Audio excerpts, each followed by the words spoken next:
Hello friends, welcome here. How are you all? I hope you all are doing good. मैं फिर से आ गई आप लोगों के लिए न्यू रीडिंग लेकर। एंड आज की रीडिंग है हमारे सभी साइन के लोगों के लिए, कलेक्टिव रीडिंग है ये। एंड आज की रीडिंग में हम चेक करेंगे कि क्या आपके पर्सन आपको कॉल या मैसेज करेंगे। ये रीडिंग है नो कॉन्टैक्ट जोन के लोगों के लिए।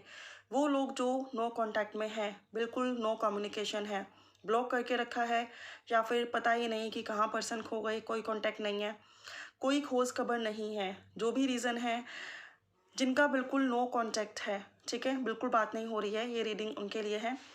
तो सबसे पहले हम चेक करेंगे, ये रीडिंग टाइमलेस रीडिंग है और ये रीडिंग जनरल रीडिंग है। तो जब भी आप देखेंगे आपसे रेजोनेट करेगी, और जितनी रेजोनेट करे उसको रखें and leave the rest, because ये जनरल है। तो हम कार्ड्स निकाल लेते हैं कि इस पर्सन की करंट एनर्जीज क्या हैं। ओम Sai Ram.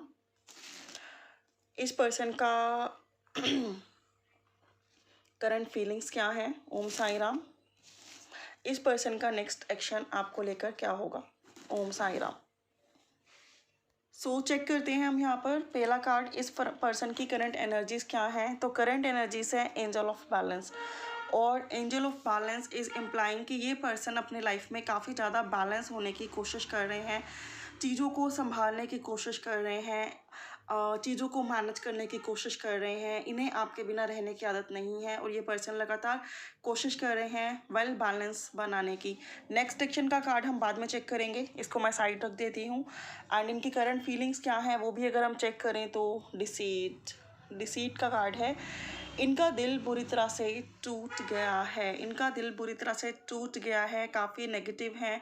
Third party situation ने आपके रिश्ते को बहुत बुरी तरह से तोड़ा है, या फिर कुछ लोगों के लिए no any doubt in it कि इस पर्सन ने ही आपको धोखा दिया है। ओके, इन पर्सन ने आपको धोखा दिया है, ऐसी पॉसिबिलिटी भी है। ये पर्सन काफ़ी ज़्यादा बैलेंस बनाने की कोशिश कर रहे हैं। ये पर्सन आपको, आपके बारे में काफ़ी ज़्यादा सोच रहे हैं, काफ़ी ज़्यादा आपको मिस कर रहे हैं, अपनी लाइफ में बैलेंस बनाने की कोशिश कर रहे हैं। और यहाँ पे एनर्जीज मैक्सिमम उन लोगों की आ रही है कि जिनमें आप लॉयल थे, आप ट्रस्टवर्दी थे, आप ऑनेस्ट थे, आपने इस रिश्ते में अपना बेस्ट से बेस्ट दिया, लेकिन इस पर्सन ने उस रिश्ते की केयर नहीं की, कद्र नहीं की, किसी थर्ड पर्सन की वजह से आपको छोड़ दिया, आपको धोखा दे दिया, आपको धोखा देकर चले गए। अगर आपके पर्सन ऐसे है थे जिन्होंने आपको धोखा दिया है तो ये रीडिंग आपके लिए है। ये पर्सन ने आपको धोखा दिया है, ये पर्सन ने आपको आपकी जज्बातों के साथ खेला है, आपकी फीलिंग्स के साथ खेला है, आपको चीट किया है। हमेशा रीडिंग्स में ये है कि ये पर्सन बहुत लव करते थे और सिचुएशंस के मारे हुए थे, ये पॉसिबल नहीं है। अलग अलग लोगों की अलग अलग रीडिंग्स आ सकती है, तो जिनसे रेजोनेट करें वो प्लीज़ देखें, और जिनसे रेजोनेट नहीं कर रही वो इस रीडिंग से अभी बाहर निकल सकते हैं। तो ये पर्सन अपनी लाइफ में बहुत बैलेंस बनाने की कोशिश कर रहे हैं, चीज़ों को स्टेबल करने की कोशिश कर रहे हैं, काफ़ी परेशान हैं, काफ़ी ओवर थिंक कर रहे हैं। एंड इन्हें रब की बहुत गहरी मार पड़ी है, रब की बहुत गहरी मार पड़ी है, बहुत बड़ा झटका इनकी लाइफ में लगा है। अब हम टैरो से चेक करते हैं इनकी current situation, current feelings, currently क्या चल रहा है इनकी लाइफ में। ओम नमः शिवाय। द लवर्स, शिव जी सदा सहाय। ओम नमः शिवाय। गुरु जी सदा सहाय। देखिए, करंटली इनकी लाइफ ऐसी है जिसमें बहुत ज़्यादा तन्हा फील कर रहे हैं, बहुत ज़्यादा एलोन फील कर रहे हैं। वर्गो ये पर्सन हो सकते हैं, टॉरस कैप्रिकॉन ये पर्सन हो सकते हैं, जेमिनी ये पर्सन हो सकते हैं। एंड इन पर्सन को लग रहा है कि ये अपने आप को काम में मैक्सिमम ऑक्यूपाई करें एंड अपने आप को बिजी रखें, लेकिन रह के इन्हें आपकी याद सता रही है। काफ़ी अकेलापन, काफ़ी को डिपेंडेंसी इनके अंदर है। हो सकता है जब ये आपको छोड़ के गए हों तो आप इस पोजीशन में हो, आप बहुत रोए हों, गिड़गिड़ाए हों, इनसे आपने भीख मांगी हो प्यार की, लेकिन तब इन्होंने कुछ नहीं सुना और अब इन्हें पछतावा है। ये चीज़ों को मेंड करना चाहते हैं, ये चीज़ों को सुलझाना चाहते हैं, सॉर्ट आउट करना चाहते हैं, ये चीज़ों में न्यू बदलाव, न्यू अपॉर्चुनिटीज़ लाना चाहते हैं, ये चीज़ों में सुधार लाना चाहते हैं। आपके और इनके दरमियान जो रिलेशनशिप है उनको उनको सही करना चाहते हैं। कुछ लोगों के लिए मुझे ये भी लग रहा है कि इन पर्सन को किसी ने कहा हो कि आप इनको चीट कर रहे हैं, जिसकी वजह से ये पर्सन आपको छोड़ के चले गए हों, मिसअंडरस्टैंडिंग, मैनिपुलेशन हो गया हो। इस पर्सन को लगता हो कि आप किसी और से डेट कर रहे हैं और किसी थर्ड पार्टी सिचुएशन ने इन्हें भड़का दिया, इन्हें बहका दिया, जिसकी वजह से इन्होंने सेपरेशन तो कर लिया, लेकिन अब ये बहुत पछता रहे हैं। ये आपको बहुत मिस कर रहे हैं, ये आपको अपना सोलमेट, अपना ट्विन फ्लेम मानते हैं। ये बैलेंस बनाना चाहते हैं आपके रिश्ते में, लेकिन ये पर्सन बहुत बहुत बहुत सैड हैं, बहुत उदास हैं। इन्हें रब की बहुत गहरी मार पड़ी है इस रिश्ते में। आपके सेपरेशन के बाद इनको फाइनेंशियल क्राइसिस हुए हैं, इमोशनल ट्रॉमास हुए हैं, नेगेटिव ये पर्सन हुए हैं और काफ़ी ज़्यादा सुधर भी ये पर्सन गए हैं। अब ये पर्सन औरों का भला करते हैं, औरों के लिए जीते हैं, औरों की मदद करते हैं, किसी ना किसी तरीके से अपने मन को ऑक्यूपाई करने की कोशिश करते हैं, लेकिन हैप्पी ये है नहीं। ठीक है, और चेक करते हैं जजमेंट। ये पर्सन लगातार भगवान से भीख मांग रहे हैं कि इन्हें अब जजमेंट मिले, इन्हें अब न्याय मिले, अब इनकी लाइफ में इंसाफ हो। जबकि चीज़ें तो इन्होंने ही बिगाड़ी हैं, बट स्टिल अब ये थक गए हैं सेपरेशन फेस को झेलते झेलते, सेपरेशन वाली चीज़ों को झेलते झेलते। काफ़ी स्पिरिचुअली अवेकन ये पर्सन हो गए हैं, आपके कनेक्शन को ये पर्सन समझ गए हैं, चीज़ों को मेंड ये पर्सन करना चाहते हैं और क्वाइट डिवाइन से भी आपको मैनिफेस्ट कर रहे हैं, ऐसी पॉसिबिलिटी भी है। और कार्ड चेक करें तो 3 ऑफ कप्स, ये पर्सन आपको डेट करना चाहते हैं, आपसे मिलना चाहते हैं, आपके साथ सेलिब्रेशन करना चाहते हैं, आपके साथ चीज़ों को आगे बढ़ाना चाहते हैं, आपके साथ एंगेजमेंट या मैरिज चाहते हैं। कैंसर, पाइसेस, स्कॉर्पियो ये पर्सन हो सकते हैं। तो डिसेप्शन तो हुआ है, यहाँ पर डिसेप्शन हुआ है। या तो इस पर्सन को लगा कि आपने इन्हें चीट किया है, या फिर ये पर्सन आपको उस टाइम चीट करके निकल गई। लेकिन अब ये पर्सन बहुत पछता रहे हैं। बात पछतावा क्या करें, जब चिड़िया चुग गई खेत।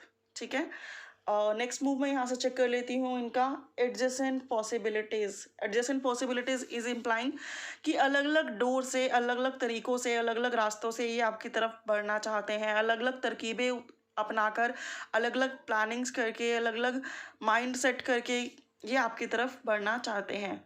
और नेक्स्ट मूव भी इनका यही है कि बहुत सारी पॉसिबिलिटीज़ बनाएंगे, जिसके थ्रू ये आपको कांटेक्ट कर पाएँ, आपको कॉल कर पाएँ, आपको टेक्स्ट कर पाएँ, आपके साथ बात कर पाएँ, आपको स्टोरी बोल पाएँ। और भी चेक करते हैं कि ये पर्सन आपको क्या कहना चाहते हैं।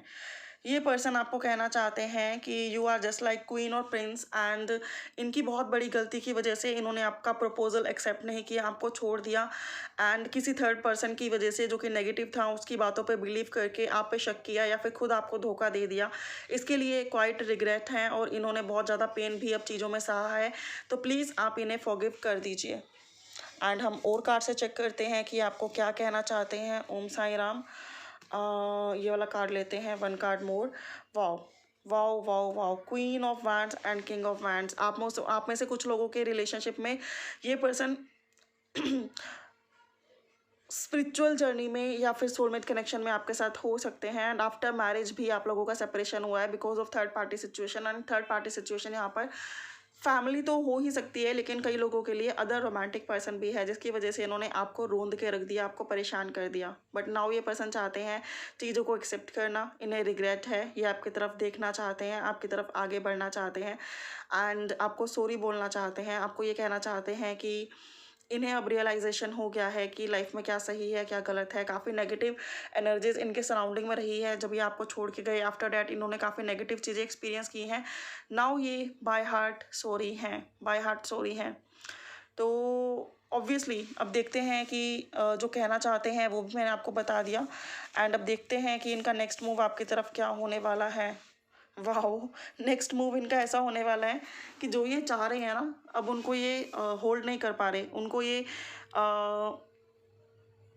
समझा नहीं पा रहे उन फीलिंग्स, उन डिज़ायर्स, उन एक्शंस को।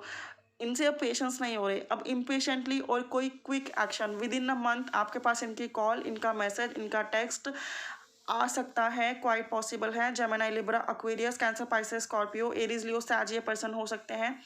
और ये पर्सन आपको मैसेज करने के लिए, कॉल करने के लिए, टेक्स्ट करने के लिए, या फिर दूर देश में अगर ये आपको छोड़ के चले गए थे तो आपके पास ट्रैवल करने के लिए, आपके पास आने के लिए और आपको एक सरप्राइज़ देने के लिए रेडी हैं। इवन दो स्टार्टिंग में आप लोगों में कम्युनिकेशन अच्छा नहीं होगा, हार्श कम्युनिकेशन हो सकता है, मनमुटाव हो सकता है, लेकिन ये पर्सन अब आप अपने आप को रोक नहीं सकते, अपने आप को आपसे दूर नहीं रख सकते। विद इन 1 मंथ ये पर्सन आपको रिकनसाइल करेंगे, आपको मैसेज, कॉल, टेक्स्ट करेंगे। 9 of cups is again in the next action. ये पर्सन अब आपको अपना विश फुलफिलमेंट मानते हैं। एंड ये पर्सन काफ़ी टाइम से सोच के बैठे हैं, काफ़ी टाइम से डिस्कस कर रहे हैं माइंड ही माइंड में, काफ़ी टाइम से बहुत कुछ सोच रहे हैं कि क्या करें, कैसे करें। इनको एडजस्टेंट पॉसिबिलिटीज़ दिख रही हैं, लेकिन किस तरीके से आगे बढ़ें, किस वे से आगे बढ़ें, किस गेट से आगे बढ़ें। लेकिन अब इन्हें क्लियर हो चुका है कि किसी से भी आगे बढ़ना है, बट बढ़ना है। ठीक है। अब ये बैठे बैठे नहीं सोचेंगे, अब ये एक्शन लेंगे। ये आपको अपनी विश फुलफिलमेंट मानते हैं, आपसे लव करते हैं। इन्हें रियलाइजेशन हो गया है कि इस कनेक्शन में क्या था और इन्होंने क्या किया है, क्या खोया है। और अब ये विद इन अ मंथ आपको कम्युनिकेट करेंगे, आपसे कांटेक्ट करेंगे, आपके पास लॉन्ग ट्रैवल करके, लॉन्ग डिस्टेंस से ट्रैवल करके भी आ सकते हैं और डायरेक्टली आपको कहेंगे कि I am sorry and all चीज़ें डिस्कस करेंगे, जिसमें स्टार्टिंग में हार्श कम्युनिकेशन होगी, लेकिन विद इन 9 मंथ्स आप लोगों का रिकन्सिलेशन हो जाएगा एंड आप लोग अपनी happy family, happy marriage life या फिर जो भी आप इस रिश्ते में आगे चाहते हैं वो बेस्ट से बेस्ट कर पाएंगे। लेकिन आपकी एनर्जीज भी एक बार मैं चेक कर लेती हूँ, क्योंकि मुझे ऐसा लग रहा है कि इस रिश्ते में कई आप में से जो लोग हैं, हाँ, आपकी एनर्जी ऐसी है कि आप में से कई लोग ऐसे हैं जो जस्टिस का वेट कर रहे हैं। लेकिन उसका मतलब ये नहीं है कि ये पर्सन आएंगे तो आप इन्हें एक्सेप्ट ही कर लेंगे। हो सकता है कि अब आप रेडी नहीं हैं इनको एक्सेप्ट करने के लिए, लेकिन स्टिल आप ये चाहते हैं कि एक तरफ से इनकी तरफ से कांटेक्ट हो और आप देन इनको छोड़ के चले जाएं। वही चीज़ें जो इन्होंने आपके साथ की हैं आप इनके साथ करना चाहते हैं। वही जो मैंने कहा, आप में से कई लोग ऐसे हैं, क्योंकि मुझे ऐसी एनर्जी फील हुई कि जब ये आप वेट कर रहे हैं कि एक बार ये पर्सन आए और देन हम इनको छोड़कर चले जाएं। बहुत सारे ऐसे होंगे। जो लोग ऐसे हैं please mention it in the comment box. And देखिए, आपने बहुत पेन झेला है इनके बिना, इनको बहुत मिस किया है, आपने इनका बहुत वेट किया है एंड अब आप थक चुके हैं, अब आप रेडी नहीं हैं इस कनेक्शन को एक्सेप्ट करने के लिए। मैं हमेशा कहती हूँ गाइस, सोलमेट हो, ट्विन फ्लेम हो, कोई सा भी कनेक्शन होगा, कोई कनेक्शन आपको पेन दे देता है, चाहे वो कर्मा की वजह से है, तो आपका राइट है कि आप अपनी ज़िंदगी को इम्प्रूव करें, अपनी ज़िंदगी में आगे बढ़ें, ग्रोथ करें। सोलमेट, ट्विन फ्लेम या कोई भी कनेक्शन ये नहीं कहता कि आप उसके लिए स्टक हो जाएं, अपनी लाइफ उसी के लिए न्यौछावर कर दें, सेक्रीफाइसेस करते चले जाएं। सोलमेट और ट्विन फ्लेम कनेक्शन का मतलब सिर्फ इतना होता है कि आप स्पिरिचुअल कनेक्टेड हों, स्पिरिचुअलिटी को समझें, भगवान को समझें, अपनी ग्रोथ और अपनी आप में इंडिपेंडेंट बने और अपनी लाइफ के सही डिसीजन ले पाएँ। उसका क्या फ़ायदा कि कोई स्पिरिचुअल कनेक्शन में आप आए और आप ओवरऑल ग्रोथ हो गए, आप पूरी तरह से वेल स्टेबल हो गए, लेकिन आप उस पर्सन पे को डिपेंडेंट हो गए। जो टॉक्सिक चीज़ें आपके साथ पहले और लोग करते थे, अब वही टॉक्सिक चीज़ें आपके साथ वो पर्सन कर रहा है। मैं ये नहीं कह रही कि वो जानबूझ के कर रहा है, अननोइंगली कर रहा है, कर्मा की वजह से कर रहा है। लेकिन अगेन, ये कोई भी कनेक्शन आपको ये नहीं कहता कि आप स्टक हो जाओ, आपको उससे बेटर कोई नहीं मिल सकता, आपको वही मिलेगा, आपके लिए वही सब कुछ है। सबको राइट है अपनी लाइफ में जीने का, आगे बढ़ने का। डिवाइन का मकसद बस इतना होता है कि आप स्पिरिचुअली अवेकन हो जाएं, आप लोगों का भला करें और आप अपनी लाइफ में तरक्की करें, आगे बढ़ें। ये marriage, reconciliation, reunion etcetera etcetera सब 3D प्लेन की वाइब्रेशन है। और जो सोलमेट और जो ट्विन फ्लेम होते हैं, रीयूनियन अगर आपका फिजिकल प्लेन में नहीं भी होता है तो ऑब्वियसली स्पिरिचुअल प्लेन में हो जाता है, जब वो भी पर्सन अवेकन हो जाएंगे। लेकिन उसके लिए अगेन ये ज़रूरी नहीं है कि आप पूरी लाइफ उसका इंतज़ार करते रहो कि कब वो आएंगे, कब वो मैरिज होगी एंड ऑल। ठीक है, क्योंकि कई लोग ऐसा करते हैं कि हमें तो ट्विन फ्लेम कनेक्शन मिल गया, हमें तो सोलमेट कनेक्शन मिल गया, अब हमें तो इसके बिना कुछ चाहिए नहीं, हम इसको कैसे जाने देंगे। तो आप पहले खुद सोचिए कि क्या आपको सुकून मिल रहा है, और नहीं मिल रहा है तो आप अपनी जर्नी के, अपनी लाइफ के खुद ड्राइवर हैं। आपको हक है अपनी लाइफ को बेटर बनाने का। और सोलमेट ट्विन फ्लेम का मिलने का मतलब ये नहीं है कि आपको उससे बेटर पर्सन लाइफ में मिल ही नहीं सकता। उनका मतलब बस इतना है कि आप अब समझदार बन गए हैं, अब आप क्वाइट रिस्पॉन्सिबल बन गए हैं, अब आप चीज़ों को समझ सकते हैं, राइट पर्सन अपने लिए चुन सकते हैं, राइट डिसीजन अपने लिए ले सकते हैं, स्पिरिचुअलिटी से कनेक्टेड हो सकते हैं और लोगों को डोनेशन, चैरिटीज़ और उनको सपोर्ट करके इंसानियत को बढ़ावा दे सकते हैं। नथिंग लाइक दिस कि उस पर्सन का वेट करने में आप ज़िंदगी गुजार दें। घर वाले आपको कहते हैं मैरिज कर लो, मैरिज कर लो, और आप उनकी भी महत्वाकांक्षाओं को, उनकी भी इच्छाओं को रोंद के रख दें और अपने भी दिल को मार के रख दें। और हुआ क्या आपका फिर, आप बहुत सारी टॉक्सिक चीज़ों से निकले और अगेन एक ऐसी टॉक्सिक चीज़ में, एक ऐसी टॉक्सिक सिचुएशन में फंस गए जिसके बाद आपकी लाइफ बर्बाद होकर रह गई। तो कभी भी ट्विन फ्लेम सोलमेट कनेक्शन ये नहीं सिखाते और ना ही इसलिए होते हैं। खुदा का उद्देश्य, डिवाइन का उद्देश्य बस इतना है, तुम्हें अवेकन करना। रेस्ट ये नहीं है कि आप मैरिज के लिए या वेट के लिए या रिकन्सिलेशन के लिए ज़िंदगी भर बैठे रहो। ठीक है, thank you so much friends, bye, take care, good day.